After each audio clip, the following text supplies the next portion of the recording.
a situation overload. I'm restless, obsessed with your future, and all my worries, they don't bother you. Collect and you render me useless, but I carry on. Right now, I think that you think that I'm half drunk, searching for something of substance to casually drop in a line designed to keep you next to me. And I can't awkwardly craft in advance. I know that you wouldn't fall for that. You say, shut up and take my hand. I wanna see you get crazy right now. There's really just no way of knowing where you're gonna go next in the world of All Time Low. I remember looking back at making the first DVD and being one of the biggest shows we've ever played at the time. The nerves we felt for that were the same nerves that we felt gearing up for the Wembley show. Everybody put in so much work over the 11 years that we had been a band, and it's been this steady, slow build always. And there's just all these stepping stones that when you look back and try to put it in context, it's like, fuck, is this really happening to us? Just knowing that the fans that we have are out there believing in us and backing us makes me so excited for the future because we have no intention of stopping. I look forward to watching this DVD and then gearing up to make the next one and seeing all the things that have changed in that time. Maybe we've gotten bad. What if we got bad? What if I'm sitting down to do straight to DVD 3 and it's like, man, shouldn't have done this. Should have worked at Best Buy. I'm starting to rethink everything. Is this bad? I'm scared.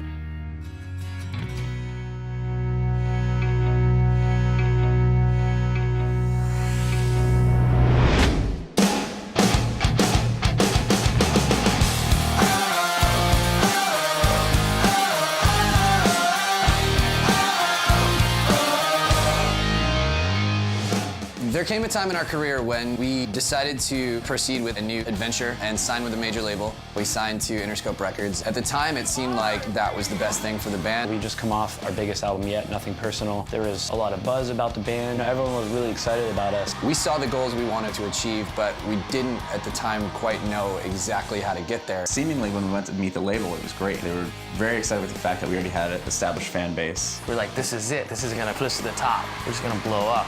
Up until that moment, we had the next couple years of our lives kind of planned out. The Dirty Work, the recording process was, I guess in a word, it was kind of bumpy. It definitely started off a little weird and a little different. It was our first attempt at a major label record, and it was our first time having any sort of major label money backing the record. Hey, here's 20 cents. Fucking throw it away, because I don't give a shit about money anymore. We jumped into a record label situation with Interscope at a time when major labels were struggling hard. And so we kind of got ourselves in over our heads a little bit in the sense that we put all our cards on the table and made Dirty Work. But when it was time to come and release that record, we sort of ended up in a situation where suddenly Interscope was cleaning house. And throughout the next couple weeks and then months, we realized that we didn't know anyone at the label anymore. People were disappearing out of the office, and as a band, you're like, uh-oh, this is not really going how we planned. I was stuck in there. And so we had this release date for Dirty Work coming up, and we had the biggest tour we'd ever done at the time with Yellow Card, Hey Monday, and Somerset, and we had no record. We could be done. They could shelf us and not drop our record, and we'll be stuck here. And the record didn't come out for something like 6 months after that when we were in the middle of Germany. You had people at the label making decisions who don't understand a band like that, don't understand a band who lives and dies by their fans, not lives and dies by a single on the radio. I think that they felt lost in the system and they were questioning what they were all about, where their career was going to go. It was a very difficult time for them. It wasn't a united front. It was very disjointed. Panoramic. The first song released wasn't quite what we wanted. Nobody really understood the video of I Feel Like Dancing. No. Frame this for Instagram. Having been very close to that process, there are some things that the band was being pushed into doing that from the very get-go we knew did not feel right. And I think that comes through. It's impossible to hide that. It was a really scary moment for All Time Low. It was the first time in our career we were surrounded by uncertainty, and we didn't really know what the next step was going to be.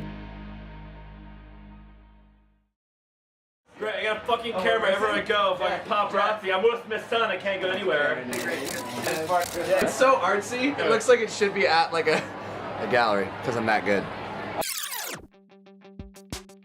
By the end of the cycle, we went into Interscope and said, look, this isn't working. No one we signed with is still here. Our A&R is gone. No one knows who we are, and we're not happy here, and we don't think that you want us to be here.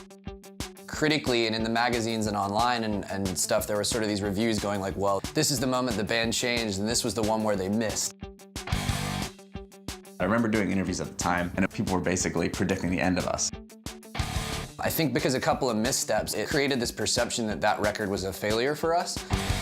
Despite the fact that it did great and touring kept growing. It wasn't as bad as it seemed like on the outside. We were on cloud 9. I think a lot of the issue with how that album was perceived is the way in which it was rolled out. Because if you listen to that album, Dirty Work, it's really the band firing on all cylinders for the large majority of it.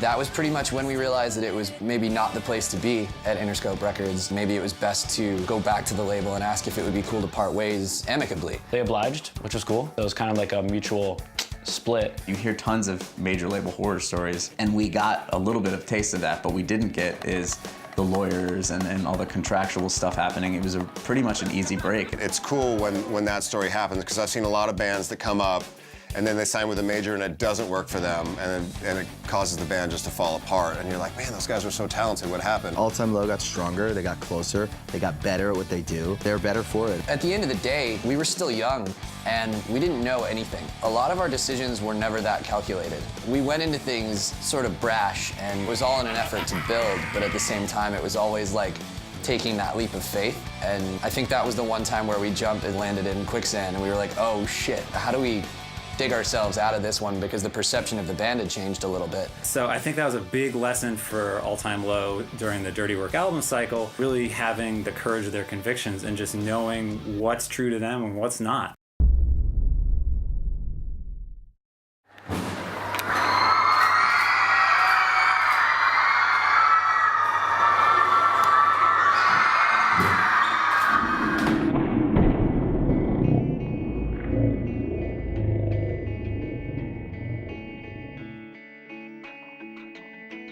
It felt weird to be unsigned at, I'd say, the peak of our career at that time. It definitely felt a little uncomfortable to really not know what the next step was. It was a scary time for sure. I'd say the scariest that we've ever had. But in the end, things always work out. We didn't love what happened with the label and how that was handled, and we felt that we missed a big opportunity, but our eyes were always forward. We knew that it wasn't done, wasn't near finished, and we knew what the next step had to be, which ended up being Don't Panic.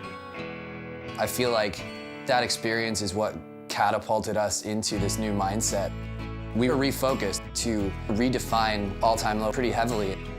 It was almost like closing one book and starting another of where the band came from. We came out really invigorated and passionate and ready to make an All Time Low album. Writing songs that harken back to our Warped Tour days and to the days of stage diving and dusty circle pits. It was just a great fit to get back into that realm of music again. That was the guideline for us, telling the tale of how we'd grown up together and become the people that we are. And we shut all the blinds and blocked everybody out and started working on what would eventually be our next record, Don't Panic. And it sort of saved the day for us.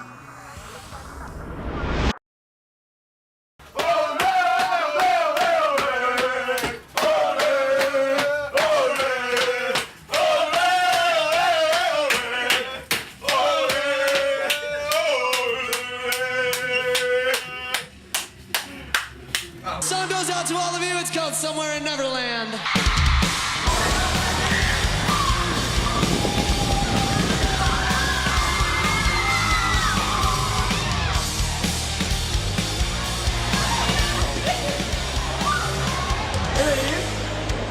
Don't Panic was a new chapter for us. I felt like we sort of hit the reset button on All Time Low.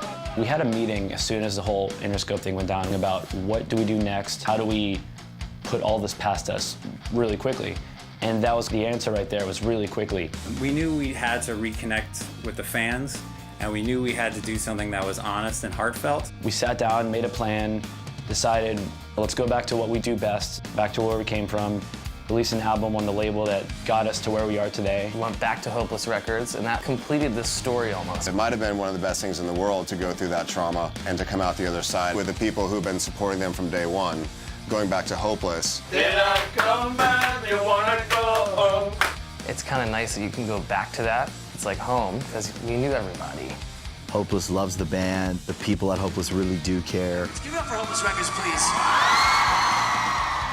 It was cool because we were so impassioned and so invigorated, and we had written this record about what we had just been through and where we came from. We kind of felt that we had something to prove, in a way. It's tough to say that because we really did love the record prior, but it seemed like fans felt that we might have lost our way a little bit, and it was clouded by this major label thing. And I still think if Dirty Work were to come out on an indie label, nobody would have questioned it. Like, that's my thought on it. I feel like our first 3 albums and the EP are sort of like phase 1 of the band, and then when we re-signed with Hopeless Records and put out Don't Panic, I felt like we were this new band.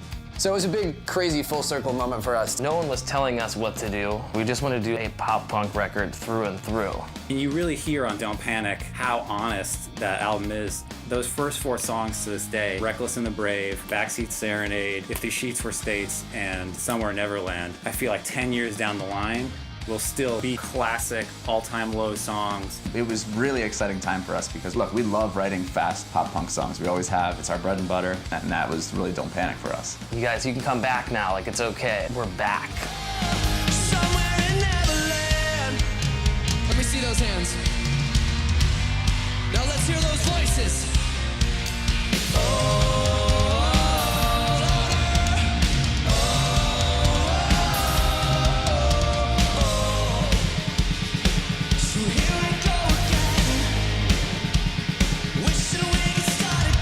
Great labels, great companies are built off of great artists, and there's a real partnership that has to happen where everyone's working together, and that's the dream situation. And luckily, All Time Low, I think through that experience, found out really what made them stronger. To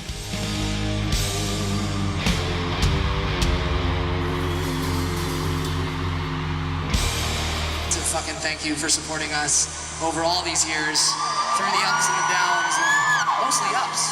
So thank you guys so much for, wherever you guys are, for supporting us, believing in our band. Again!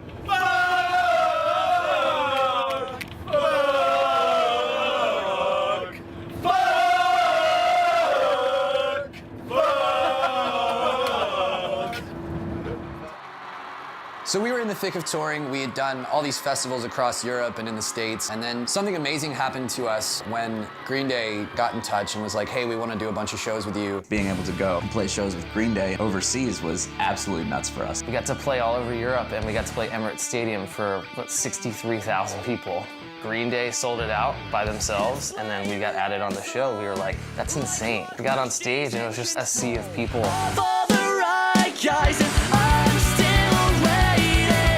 You don't really get a minute to think about it, and there's no way to simulate that or practice for it. So we just kind of jumped in and embraced it.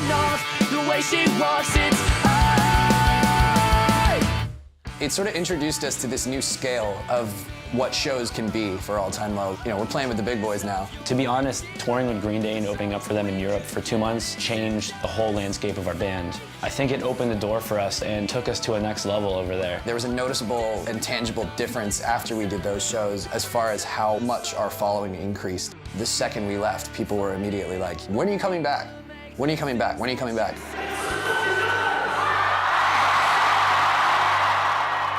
I think that was the time in our career when we circled the world 3 times over. 2 years of constant touring. It was a lot of festivals, and it was a lot of drunken debauchery. It was the best because we felt like we were back on track. We're back to where we belong. What is that, VHS? Is it going? Yeah. We're here on tour with Green Day. We're so stoked to be here. Straight to VHS. Straight to VHS. We're on our way to Lyon, France. It is a lot. The traveling is a lot, and sometimes you go off the deep end a little bit. It was kind of amazing because that sort of kicked off the idea of this follow-up DVD.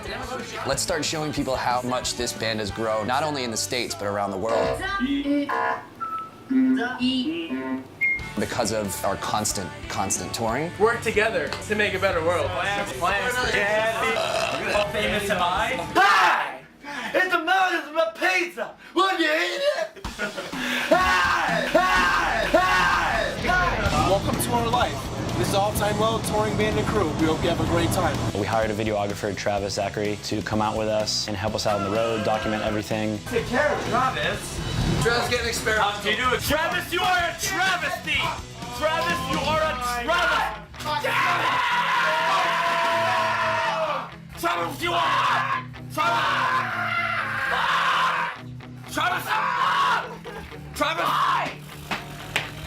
Travis, you're a travesty.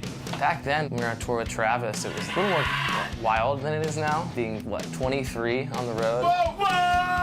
We got the crew back together, and it was just sort of shenanigans. We just kept saying that to him, Travis, always have your camera on, always keep your camera on, don't miss anything. Hey, is this on? Hey, is this on? Hey, are you there? Is this on? Are you on? Is it? I'm asking you. Is it on?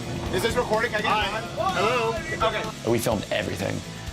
Everything. I'm pee shy. You can't do this. I'm trying to pee. You won't be. I can't go if you're looking at me. Sometimes if I close my eyes, what angle are you going for there? Serious camel toe. It's always good to have someone around just capturing things, no matter what it is. Whoa! You forget that people do want to look into that part of your life. David Beckham! David Beckham! Suck my penis! We didn't have organized filming sessions or anything. We just had a dude always have a camera on. What is that, Trav? I'm really happy we have insight to what we were thinking and what we were feeling at that point in our lives. I didn't think it was supposed to burn so bad! Come on, take off. It's a little dark for the DVD if we're going for the PG-13 rating this time, Graf. My mind has turned to mashed potatoes. Travis, you're not supposed to film this. We haven't rehearsed yet. We haven't rehearsed for our big day. Is it going? Can I get a nod? It's going? Hi! I don't know what character to play. I forgot all my lines already. Right over the scene. We don't know what our motivation is. Our pets' heads are falling off. Hey, who the fuck are you? Who the fuck are you? Hey, who the fuck are you? Who the fuck are you? Hey, I'm Alex's penis. Just kind of hanging out. Don't really know what to do with myself. What you gotta say about that, bitch? Oh. Man. It would have been different if the dirty work process turned us all into jaded and tired humans. We were the same upbeat, happy to be touring, happy to be traveling. We're all laughing on the tour bus, traveling the world, getting drunk on a free ride. Yeah, it's funny. Knock, knock. Who's there? Vinny Vegas too. Yeah, he's getting drunk. What else is new? It's fun, Travis. We always have a good time. We're never serious. I'm just really upset right now. You're never filming us when we're being funny. Got cameras, shit, man. Everybody on me. Never films anything. Why are we paying him? What does he even do? I think the best part about the All Time Low camp, whether it's crew or band members, is at any given moment something ridiculous could happen. God watch Cam! God watch Cam! But there's no car. You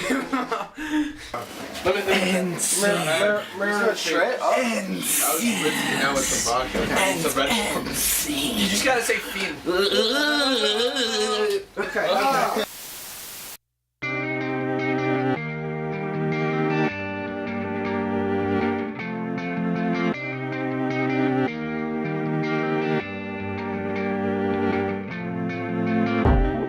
We were at the end of the Don't Panic cycle. We finished touring on the record. It was time to write and do the next record. And I don't know if it was someone at the label or what it was, but someone said, let's do a re-release of Don't Panic and put a few more songs on it. That's when we came up with the idea to do Don't Panic. It's longer now. Alex went into the studio to start writing with Mike Green. So we did 2 songs over the course of 2 days. A song called Oh Calamity, and we did another song called A Love Like War. Alex was like, man, this Oh Calamity song is awesome, but I don't know about this other one, A Love Like War. It's all right, but... Alex wrote this song called A Love Like War. The first time I heard it, I felt it was missing something, and I think we all did. I remember thinking this would be a really cool back and forth with another vocalist, because at the time, you know, it was all Alex on vocals.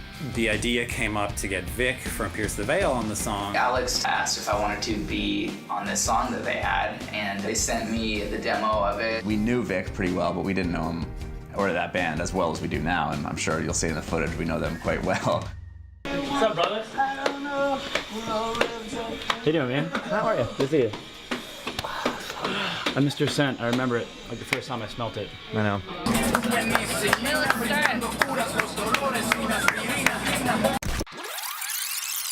When you do a re-release and you put on B-sides or demos or anything like that, you do it because, look, we love these songs, we want the fans to hear them. You rarely do it with the expectation of, this might be one of our biggest songs. And that's exactly what happened. So Vic tracked his entire part at their home studio, and we didn't know what to expect. They had most of the song planned out pretty well already, and I just had to add my own vibe to it. I was very happy to be a part of it. There was just something about having Vic on that chorus of Love Like War and the second verse that just really made that song astounding. As soon as I heard Vic and Alex together, I mean, I lost my shit. I thought it was the perfect collaboration. It sounded amazing, and it was what the song was missing. We dropped the re-release with this single, and honestly, it extended the life of the album for another year.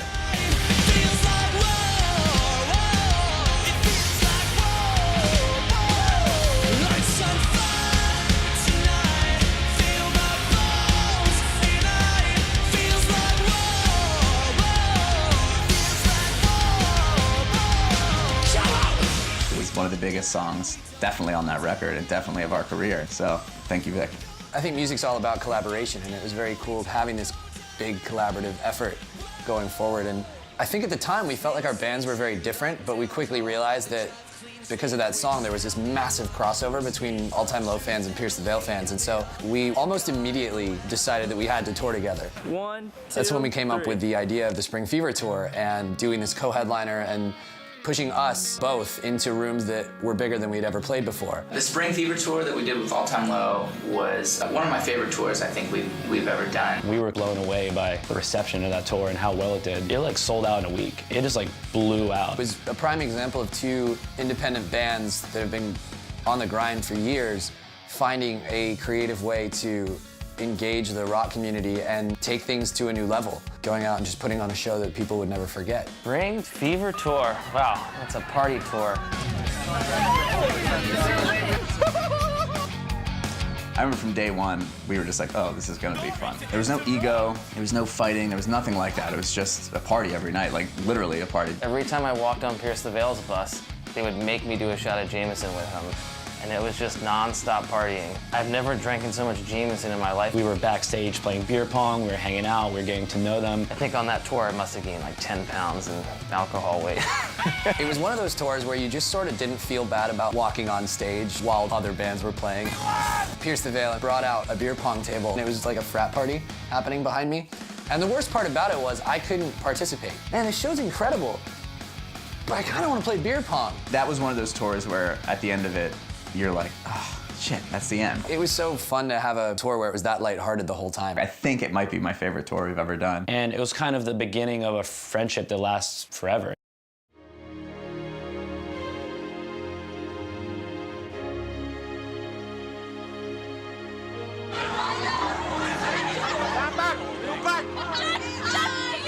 After the Spring Fever tour, we got to be a part of the first APMA Awards. We had been nominated for Song of the Year, and it was actually Song of the Year for A Love Like War. The AP Awards was a really big deal for us because it was one of our first times actually getting to go to the award show and see some kind of recognition for what we've done. I think it was amazing because it kind of slipped into the underground for a minute, rock music did. So it was refreshing to see AP Magazine pick up that torch that certain other publications have done elsewhere and run with it. It was a cool way to close out the record cycle and to be on stage performing A Love Like War with Vic. It was a really cool moment for us, but also for fans. We ended up winning Song of the Year for that song, and it was just kind of a surreal moment. I carried Vic out on stage, actually, to the microphone. I wasn't ready for that. And we got to hoist not only the trophy, but we also got to hoist Vic over our heads, which is always fun. I like holding that man. Obviously, we have to give a big shout out to Victor Fuentes right here for making this song incredible. Thank you to Hopeless Records. Thank you to Mike Green, our producer, and a massive, massive thank you to AP and to Mike Shea and everyone at AP for putting this on. First one. This is pretty damn good. Pretty damn good. Thank you guys so much. It was kind of a fun little after party of the Don't Panic cycle. It was really fun to do something like that with your friends and share that moment. I think that's what playing music is all about. It's about sharing these great times with your friends, and I'll definitely always remember that. Coming from Spring Fever to AP Awards to winning the award was just surreal. you can't really believe it, and you feel so lucky and so blessed to just even be a part of it. Between Hopeless Records, between releasing Don't Panic, with a song with Vic, doing that tour, it gave us hope that we can keep doing this for a lot longer. It hits you all of a sudden that these things that you never expect to happen sometimes sort of like creep out of nowhere and are the things that define a moment. But I think that's the best part about life sometimes, is you don't know. The unexpected is, you know, the adventure. Seriously, guys, thank you so much for this. Honestly, every band that was nominated deserves this thing so much. Every song on that list is incredible. Again, this is all you guys. This is all votes. This is you guys making a difference for us. Thank you so much for what you do. Thank you. Shortly after that was when we started buckling down and thinking about the next move.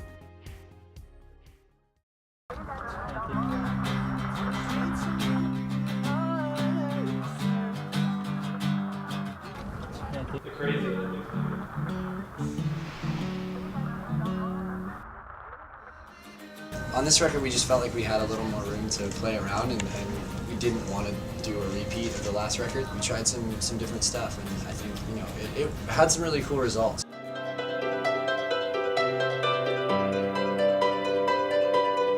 So the time came to make a new record. We shut things down for a minute and went back to the drawing board and started writing songs.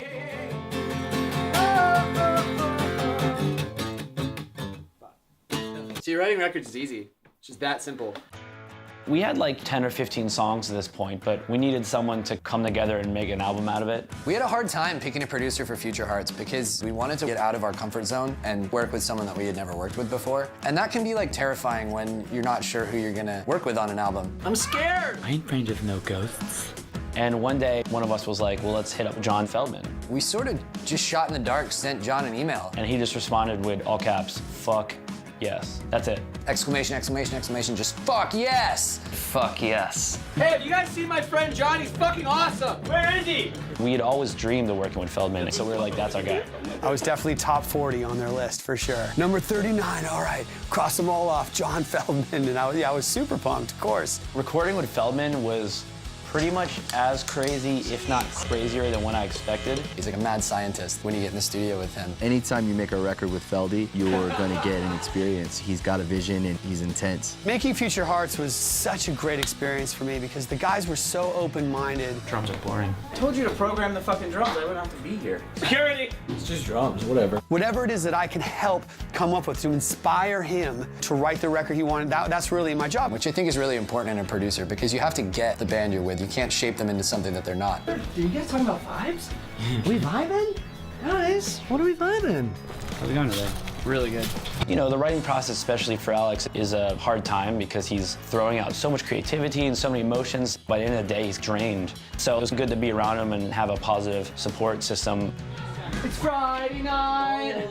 What's going on tonight? Midway through the process of writing the record, it was kind of an opportunity for us with Future Hearts to enlist the help of some of our buddies and bring them in to work on songs together. We were so fortunate to have the Madden brothers on the record. Those guys have always taken us under their wing and treated us like their little bros and showed us the ropes many, many times. We grew up idolizing Good Charlotte. They're the hometown heroes. Alex is a great writer, and I think All Time Low is very similar to Good Charlotte. We all have the working class attitude. We sat down and started writing with just acoustics around a table. Writing with good songwriters, it's very much like a great tennis match. And for me, real songwriting starts with an instrument and a vocal. That's the cool thing with music is every now and then there's that one intangible and you just can't quite put your finger on what's wrong with the song. And in this case, it needed Joel. For me to just be a part of the idea, sit there with them and come up with the concept, it was cool to be asked and it was cool to go in and sing it. And then singing it live, it was special. I think it was a bonding experience for me and Alex. It was cool because that one had like one of the best fan reactions that we've ever had to a new song. When you hear it live, when you hear the fans sing it, it was like, holy shit, 10,000 people are singing this song. We wrote it around a table together. It's always cool to write with your idol. It just happens to be our peers now, which is fucking crazy to think about. We love hanging out with All Time Low.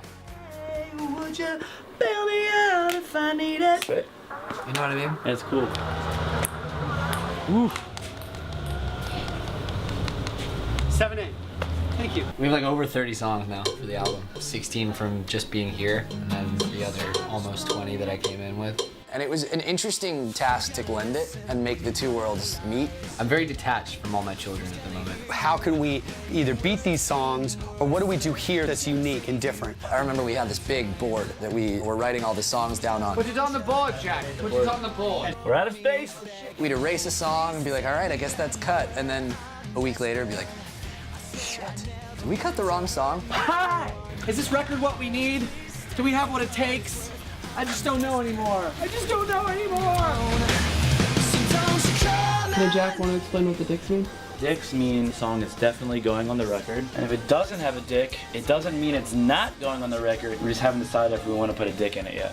And so it is hard when we've got 18 songs on the list, which ones get cut. But in the end, those things usually just kind of stand out. When you have the record complete, you go, okay, that's the one. Songs like Kids in the Dark had been cut from the first iteration of Future Hearts. Wait a second, why aren't we using that song and this song and this song? It's freaking ridiculous. This is freaking ridiculous. Something's Gotta Give, Dancing with the Wolf, the songs that were written probably by that point years ago. We went back and we took some songs out, we put some songs back in. Suddenly the record gelled. And it was that thing that we had been searching for the whole time of how to marry these two different schools of thought, and it suddenly flowed perfectly. In his heart, he knew what was right for him and for his band. And he was assertive, and he said, this is right and this isn't right. And that's what makes good records, to me. And you keep pushing, pushing, pushing, till you get the best song, the best sound, the best mix you can get. And then that's what made Future Hearts so special, I think, is that it's the greatest hits of two records, is what it ended up being. Now we feel good, send it to mastering. This is the album. It's fucking perfect. All right. So it was a big deal, and we fucking partied. We partied. All right, there we go. Group hug. Making an album. Making an album. A man breathing on your neck. For 2 minutes. Hey, we're in London! Once we knew that we had the record and we were ready to get back out on the road for setup for Future Hearts, the first thing that came up for us was this massive UK tour co-headlining with You Me at 6. It's our first arena tour, and we also hadn't toured in 8 months. We hadn't been warmed up. This was the first couple shows of the year. Good, man. You're like, holy shit, what is happening? Are we really gonna do this? We're not gonna go and play like a 500 capacity club real quick and just like shake the rust off? No, why not? Jump in and play for 20,000 people. What's gonna go wrong? Guys, go out there, have fun, enjoy the meager. Remember, guys, aloha. We were out of our element, and we were nervous as shit. Being backstage before those shows, you're a little rusty. It was a kick in the nuts, like right back into it. And there was this amazing anticipation building around the record, and this is something where we have to go out and make a statement. Bam, you're about to start the most insane touring cycle of your career, and this is how we're gonna do it. Oh boy, here we go.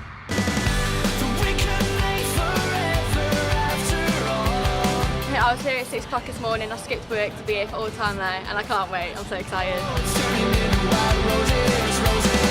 My breath was like taken away by the fans, losing their shit. And you kind of forget how much an audience can move you and affect you. And when you haven't played a show in a really long time, that's like really overwhelming. We had pyro for the first time. We had this huge video wall, all these lights. So you're kind of like, we're really doing this right now. Like, this is actually happening. It was just a lot going on at once, but it went over so well, and we had so much fun. And it was kind of a bad thing, because now we're just like, well, all we want to do is play arenas. I mean, look at all this fire we have around us. It's what we strive for now. I flew here from Barcelona to see All Time Low in Birmingham, and I'm so excited. We were standing in the freezing cold for 5 hours. All's okay, because today I get to see them live for the first time, and I am so excited. This band means the world to me. It's hard for you to stay, but we don't really have to throw it all away. I'm thinking. I don't understand why we just don't play rooms like this every day. I told our manager, I was like, hey, we should just play arenas every night. And he said, no one's gonna come. I was like, all right. And then on the flip side of it, after that, you go play somewhere else for like 600 kids, and you're like, we're back to earth here, back to reality. It's a very humbling experience because, you know, in some places, you are bigger than others. Guys, I am so excited to be back on tour with everyone. Seriously, it's, for me personally, I really have fucking missed all of this so much. Tonight, amazing night. I fucking love you all so much. Hey, watch seriously.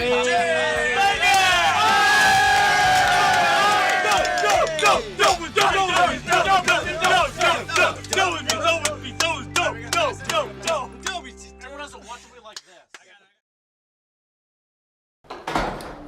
dressing room. We're backstage at the O2 in London. This is where they put me because it resembles my bedroom at home. It's nice and it's quaint. It's very comfortable. Reminds me of my grandma's house. But I'm about to take you guys to Narnia. Come on. Let's go.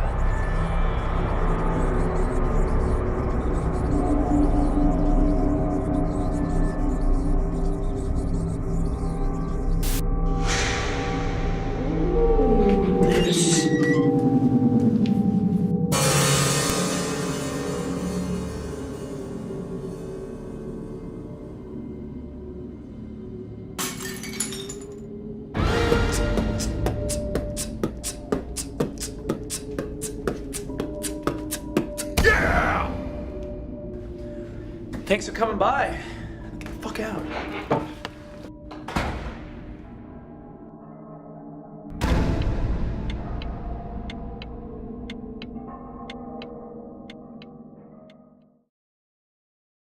Some people take their work seriously. Some people take sports seriously. We take Flip Cup seriously. Philadelphia! That is some real shit. So on that Meet Me at 6 co-headliner, we started a Flip Cup room. All the dressing rooms are labeled in these big shows, and there was one that was just a solo cup being flipped over. If you walked in, it was probably very confusing for anyone that didn't know what was happening.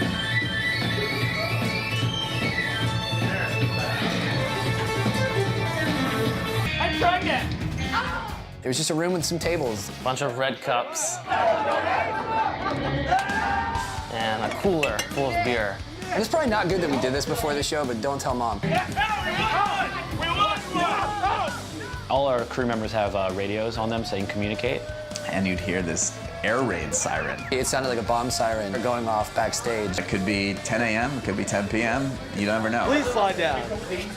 As soon as the Flip Cup alarm sounds on the radios, you gotta fucking drop what you're doing.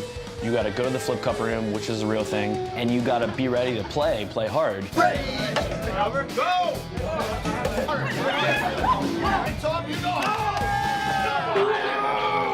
You would get shamed very harshly if you weren't in that room when that air raid went off. Who are you? Do you know who I am? Drop whatever you're fucking doing, it doesn't matter, it's not more important than Flip Cup. Game on.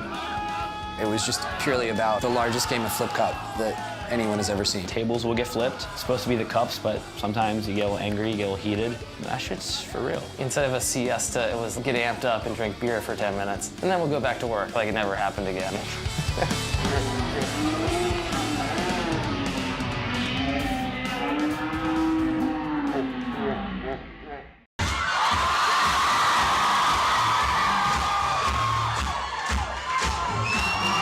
So we've been thrown into touring again pretty damn fast, and that UK co-headliner was sort of just the tip of the iceberg. The best thing about our travels up to this point is that we've circled the world so many times now, going literally everywhere. Anywhere that there was desire for All Time Low and a show, we were like, we gotta go. We're in Chile. Sometimes we go outside and there's hundreds of kids waiting, which is great. Those are the markets that still treat music like it's the fucking Beatles. It's amazing. You get there and there's like 6,000 people waiting for you at the airport. I'm surprised we've never run anyone over. Dude, this is crazy. There's so many people out here. And it's madness. You have to be run into these cars and like people are ripping your clothes off and Literally try and like rip your shirt off your back. It's almost happened a couple of times actually. It almost feels unsafe at times. It's so fun to play shows over there because everyone is like having the best time of their life. We booked everything. We booked the UK. We're in Glasgow. Time now takes over Manchester. Multiple times. You don't know how many lives you have saved. The world feels like a really big place, but it's not. And when you finally get to those places, it's so genuine, it's so pure, it's so much excitement. See all the kids out here in Madrid. Shit. We just played Budapest for the first time. Fucking insane. It took us 12 years to get here. Worth it. We're in Rio! I never thought in my wildest dreams that we'd get the chance to go and play all these places. Tokyo! You know, the language barrier sometimes creates communication problems, but for the most part, All Time Low fans everywhere celebrate our shows the same way. There's bras being thrown on stage, inflatable dicks being thrown, people try to climb on stage. Bonjour, we're in Montreal. It really shows how fans have created this family. I don't think many bands have what we have, and for that, we're really lucky. I'm gonna live forever. Hey, we're in Melbourne. And look at these balls! So we're just going really hard. This is gonna be the most intense touring cycle we've ever had. It's so beautiful here! We hadn't been to Australia for a while, and that was another eye-opening experience just to see how much the band had grown there. Australia is one of my favorite places because instead of driving everywhere, you fly everywhere. And depending on what time you play, you either fly at night or early in the morning. Shit gets pretty unpredictable on the road. I remember while we were in Sydney doing Soundwave Festival, we were on the main stage and I think we played like 3 songs into our set, and suddenly like the biggest rainstorm that you've ever seen just blows over the entire festival and just starts dumping on everyone. Lovely weather we're having. The stage managers and stuff are all waving at us. They're like, you're gonna get blown up if you keep playing. It's worth it for rock and roll. Woo! It shut down the show. We had to stop. That was such a fun show, too. I didn't want to stop playing. We stopped playing and the crowd was kind of bummed and people were booing, and I was like, look, can I have 5 minutes and a microphone? Just to do something, at least go say sorry. So they're like, sure, take a microphone. So what are you gonna do? I'm just gonna sing one of our songs a cappella. That's all right. Okay, cool. So I go out and then I realized, I was like, you know what, fuck it. Let's a cappella this shit. So we just started singing Weightless. This is my reaction to everything I feel. 'Cause I've been And the crowd completely ran away with it. And it was, I think, maybe one of my favorite moments on tour of all time, because it goes to show how special those raw moments in music can be, and just that back and forth with the crowd, that was something that hit me pretty hard. I was like, this is a special moment. Thank you, we're all time low. We'll see you next time.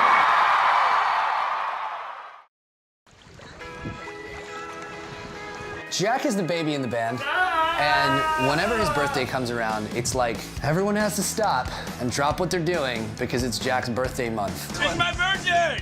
Brian! As soon as it hits June 1st, that's his birthday. Hey, Mom, I'll be home before midnight. We happened to be in Europe for my birthday this past year. Everyone likes to spend their birthday doing certain things. I like to spend my birthday for a month doing everything. So I kind of wanted to go all out.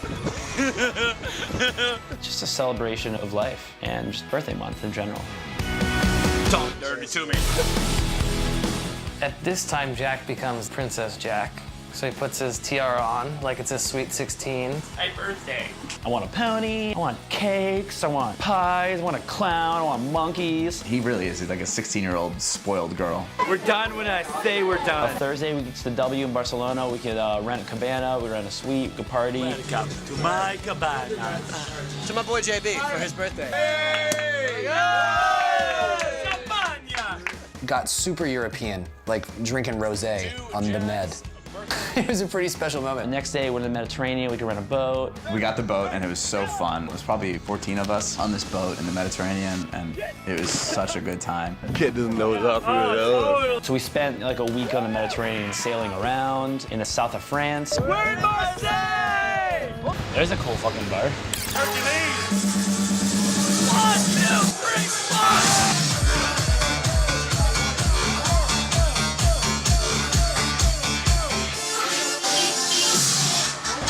In no way am I complaining about this, but it's just like one thing after the other. I wanted the crowd to sing me happy birthday. I have a certain specific way I want to do it all. We're in Barcelona and we want to say happy birthday, Jack. We're in Barcelona. So here we are in the middle of a tour, just partying and partying and partying. It's not about you, man. We're here to play shows. It was really drunk. I feel really sick. It's such a riot around his birthday. I don't remember much of it, so that's why I'm excited for this DVD to come out. Here's my card. I do parties. We did everything I wanted to do. I'll give our tour manager a lot of credit. Brian Southall made it all happen just like I wanted, and my Sweet 16 was fabulous. We were living it up that week, all because of Jack. It was pretty damn fun. Always gotta take his damn pants off. It was like the best week of my life. Kind of came to the realization, I was like, Jack's birthday month is over. It's done.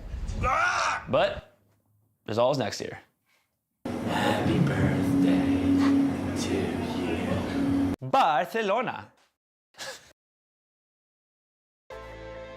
We literally started in the UK, went around the world, and literally turned around. All of this was happening while we knew not only was the record coming out, we were setting up to shoot this Wembley show, and that was gonna be our biggest headlining show of our career to date.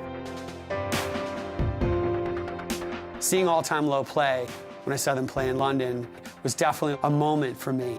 I'm all about the live show. I was blown away by the energy and the chemistry between Alex and Jack. That's what makes legends, man, when you have that kind of chemistry. All 4 of them, each of them had their own thing.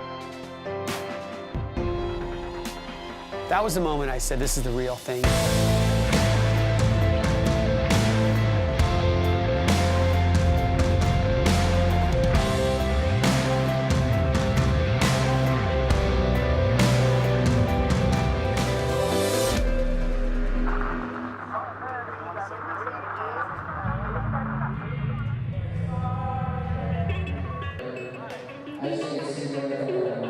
We are rehearsing and we are practicing. A lot goes into planning a show like Wembley when you have 15 cameras rolling. Camera 1, camera 2. Arigato. There's so many moving parts that so much can go wrong. On a normal tour, you know, if something goes wrong, it gets figured out within a day or two. We didn't have that luxury. This is one show, one night, everything had to be perfect and everything had to work. I'm a little perturbed. We're gonna do pyro first song. We don't want to bust all our nuts. We had this massive screen set up, we had pyro, we had all these moving parts that we had never really had before in a live setting, and no time to really think about it or comprehend what was about to happen. Then on top of that, it's a lot of money. Strictly for the DVD. Usually if you have this sort of production, you have it for a tour. So you have many shows to make up the cost of all of this production. And in this case, you didn't have that. You had one show. I killed it today. I don't know about the other guys, but I did a really good job. So yeah, we're good. We're fine. We're doing fine. So we decided this isn't a money thing. It's not. I'm less concerned with the money than I am with the ability to make it happen seamlessly. Whatever it takes to make this DVD amazing, and I hear, you know, my manager's over here squirming because he's just still thinking about the cost of all that, probably. And, you know, shit happens. You know, Ryan got a little fire in his eye, literally on the pre-pro day, and, you know, we kind of had a little freak out. And one of the pyro blasts came up, I think, for Love Like War, and a half second later, I got a pretty big burn in my eye. Of course, the first thing that goes to your mind is, I'm on fire. They came over, they fixed it, they got me a new eyeball, and, you know, shit was fine. It was scary, but that was it. And then, of course, that added to the next day. When the actual show was happening, I'm thinking, okay, well, close your eyes when that pyro happens, because you don't want to have to run off stage after song one. But everything was fine for the show. That's a wrap on Wembley rehearsal for the first day on Thursday before the Friday. Careful. Don't listen to him. We're burning. All the while, I'm just like, is anyone even gonna come? It's like, is anyone gonna show up to this thing? And the show sold out so quick. To sell out Wembley that far in advance with no real push and no support announced, like, it was amazing. And fans were just so excited and everyone just wanted to have fun. We're at Wembley and we're excited to see All Time Low! So it's getting really close to the Wembley show. The kids were camping out for like nights before. You know, I went out to say what's up to them. It's the night before the Wembley show. About to film the DVD, and a couple kids are camping out, so we're gonna go say what's up to them. Thank them for sticking it out for the cold. I must have met people from about 15 different countries. It's like a worldwide network. Countless people had flown in just for that night. We're in London, and I am from Baltimore. We've watched them grow up from playing a show to like 700 kids, and now they're playing to 12,000 in this arena, and it's their next DVD, and so I really wanted to be a part of it. There's so much love and support. It's like a giant family coming to congregate together. Whether you're from the States, you're from London, France, Germany, Australia, we're all here together for the same reason. It was very comforting. To tour the world and see fans from other countries traveling with you. It's crazy, man. It's what dreams are made of. You never think you're gonna see that happen. It really went to show like how far everyone in this band has come as performers, because we just had to throw ourselves into it and pretend like we knew what we were doing. From song 1 to Dear Maria, the song we close with, the energy is 100 the entire time. In a word, that was fun.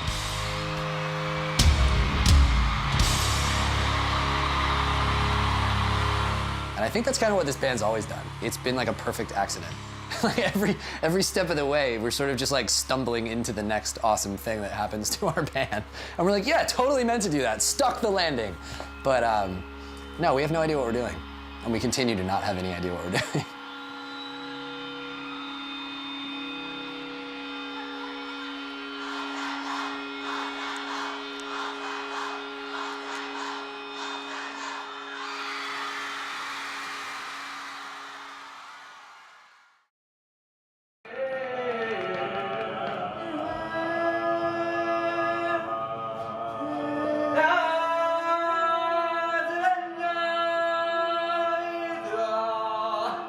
That's pretty good.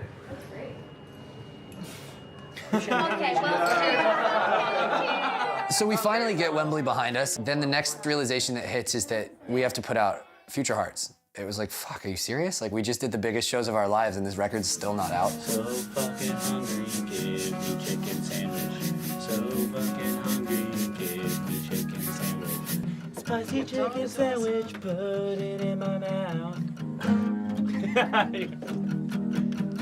Filming this DVD has been probably the coolest and best experience of my life. People have been following us with cameras for years now. We brought on Tom Falcone. He's been with us now for a couple years, and that poor man has seen everything. Damn it! I heard it. It's my after-show disguise. Please no pictures or autographs.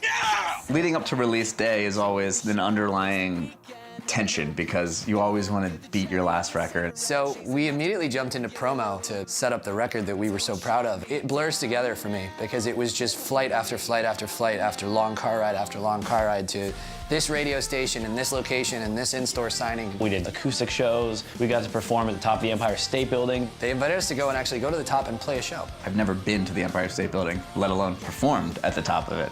It was probably the hardest we've ever worked to set up an album. We have a happy Alex now. It felt good. It feels good to put the work in and not have it feel like work. Give it up again for All Time Low.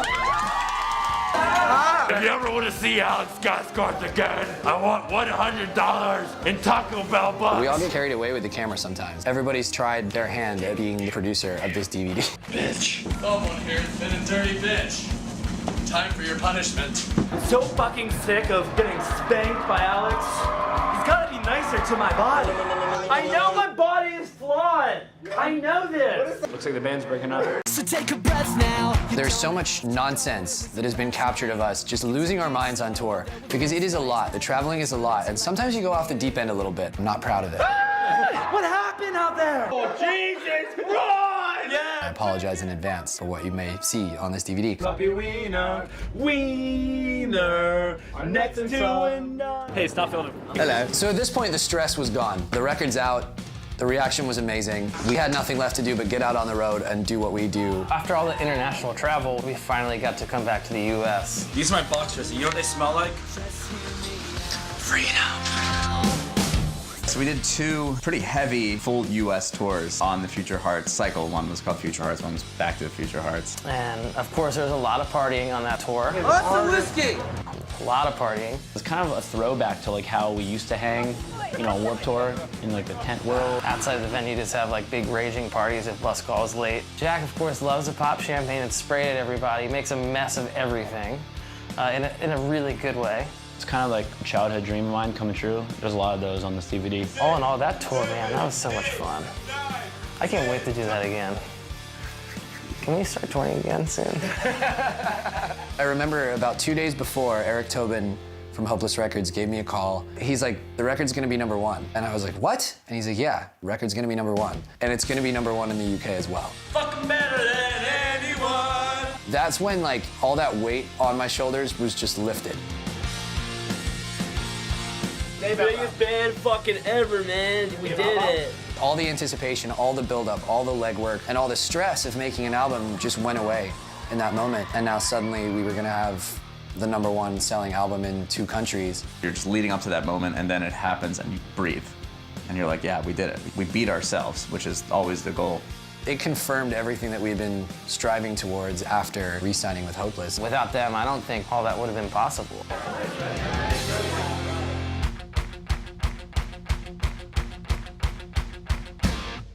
We're gonna work real hard and stick it out to graduation day. Like kids! All right. We have 3 songs left. All right. There were so many amazing moments on the Future Hearts tour because it was all these firsts for us. And I remember the show at the Palladium in LA was pretty special for us. Leading up to it, we thought, okay, look, we have all these guys on the record. We have friends that live in LA. Let's just invite them out, see what happens. So we had Mark Hoppus sing Tidal Waves with us. It was a song about legacy and about the mark that you leave on the world and sort of earning your place. Here's a guy that we looked up to forever, and suddenly to have him on the track sort of reaffirmed the idea that we were talking about on the song. It was almost kind of like him passing the torch in a way. It was such a cool thing for Hoppus to say yes to because, I mean, Blink-182 is the reason we started this band. Jack probably crapped his pants when he said yes. You know, when you have Blink-182 tattoo, and they're your favorite band in the world. Look, if you're a Blink fan, obviously Mark's voice is so cool to hear, and then to hear it live while he's singing on your song, I mean, it was such a cool experience. I was honored that they asked me to be part of it. We did a sound check and one more rehearsal that was backstage before getting thrown up in front of a couple thousand people to perform it live. I'm trying to keep it cool, Meanwhile, I'm sitting there in a room with John Feldman and Mark Hoppus and sort of having an out-of-body experience going like, is this really happening to wee little Alex right now? Sure enough, the show rolled around and Mark comes out, absolutely nails it, crowd goes nuts. The problem is that they had been on tour for weeks and weeks at that point, so they had their chops up, and I hope that I sang in key. That's all I care about.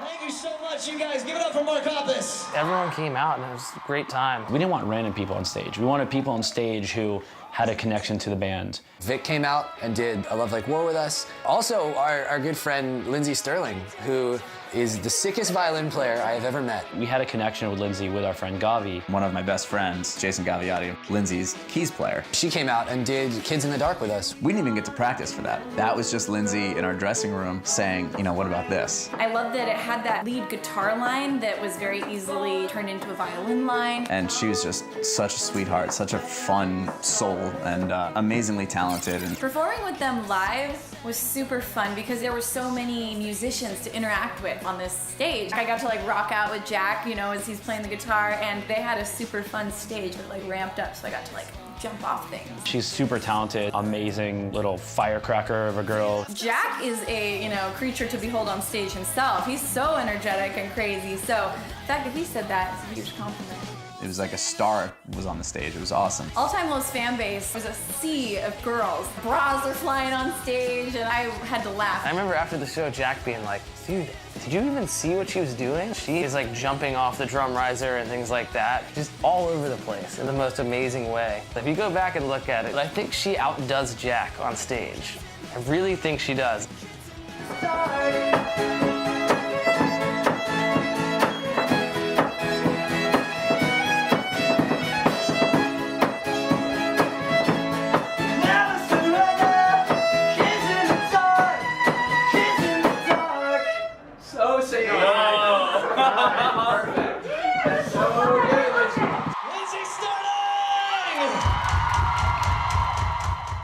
That was a really cool experience, and I hope it's not the last time we can work together. She is my hero. That's a real-life Disney princess. Last one. All right, I'm doing a little slower. 20%. A little slower.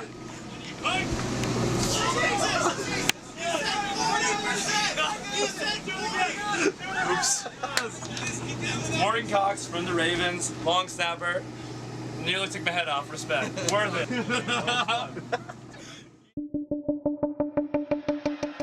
So I guess a year has passed at this point, and the APMAs are rolling back around, and they had asked us this time if Jack and I would host. Of course, we were way down to do it. Why not embrace all these moments? Girls are throwing their bras and underwear. I don't mean to sound cocky, but we're gonna kill it, and this is the best decision you've ever made. Welcome to the Alternative Press Music Awards. What we like to call the Hot Topic Oscars. It was an honor to be asked to host the AP Awards. I was definitely terrified when they asked us. Get out, man! Keep our composure! They had never done anything like that before. That was a daunting thing, and I was nervous for them. It was pretty amazing because we got to see the awards from the other side of it. The first time we attended, we were sort of sitting in the crowd, biting our nails, wondering if we're gonna win something. And then this time, it was really about making sure everybody there was having an amazing time. This whole show is for you guys, the fans. They riff off of each other very well. Anyone that's ever seen us live can tell you that it's, I mean, I sit back there, I watch it every night, and I crack up every night just the way they go off of each other. I think that was the best part of it, is we gotta roast some people. Tonight is one of the only nights that you will see us wearing more makeup than Motionless in White. And it's a fine line, entertaining the audience, but also entertaining the other bands and our peers that are also there. We're getting a second chance, guys, if we only had the same opportunity for our album, Dirty Work. So it was kind of taking what we do on stage every night and sort of expanding that and getting to talk some shit on our friends for once. And they all deserve it. Keep in mind, me and Alex do this every night. We're professionals, we're the hype machine of All Time Low. No, it was a good time. Our friends and family were there, and me and Ryan are up for awards. If we win, I'm gonna take my pants off. And what if we lose? I'm gonna take my pants off.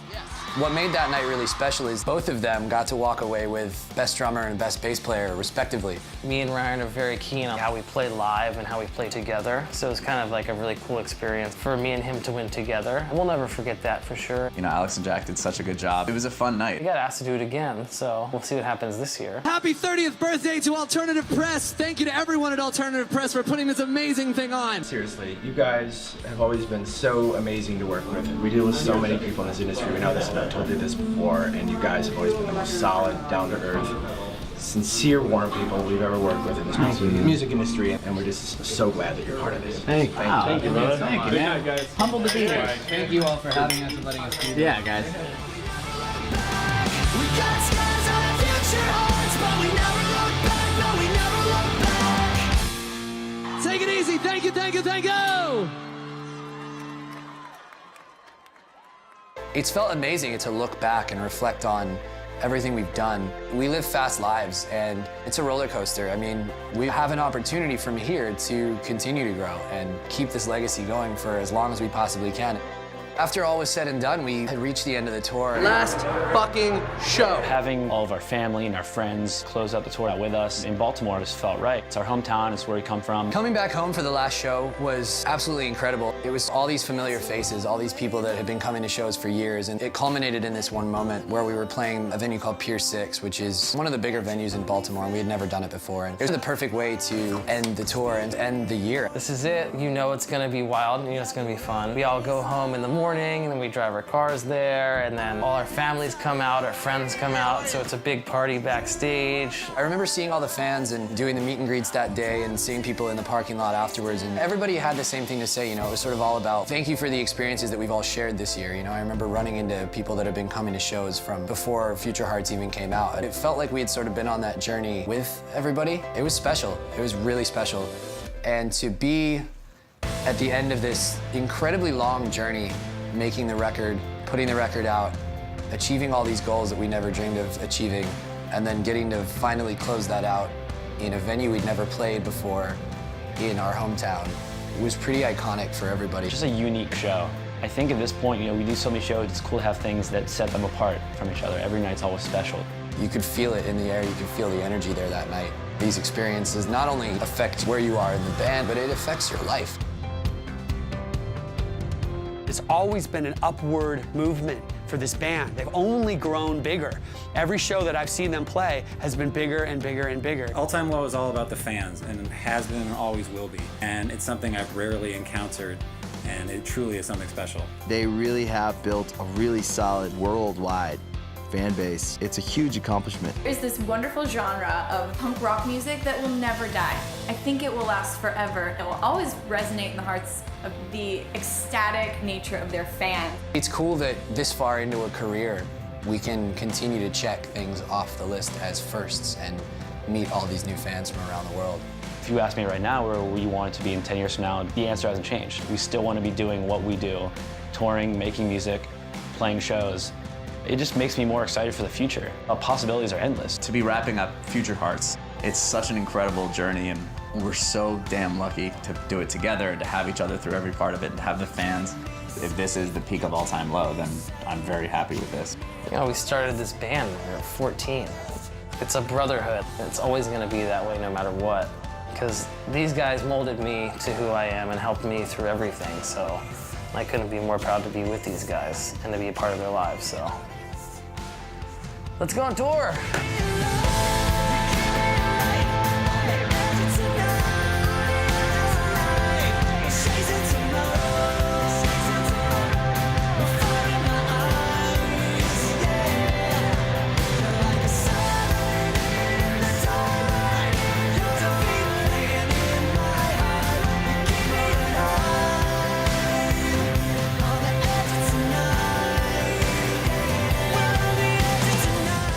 Back home after all this. It was really cool to see it all come together in that final moment and culminate back in Baltimore where everything started, and to have the send-off from our family and friends. It was the perfect way to sign off and say goodbye. We couldn't have asked for a better point of closure. This was a hell of a year. This was a hell of a cycle. I guess you can't really get lost in the past. You can't think too much about the future, but hey, it's been one hell of a ride so far, so can't wait for the rest of it.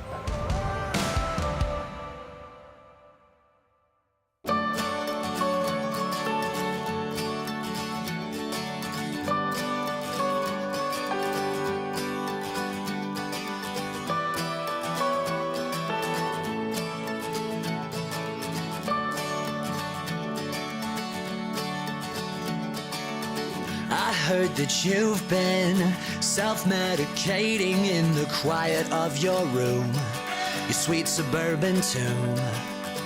And if you need a friend, I'll help you stitch up your wounds. I heard that you've been having some trouble finding your place in the world.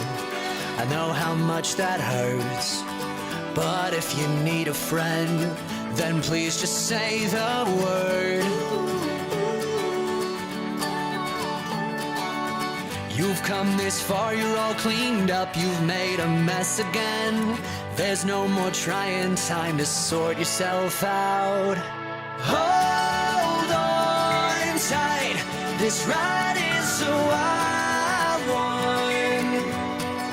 Make no mistake, the day will come when you can't cover up what you've done. Now don't lose your fight, kid.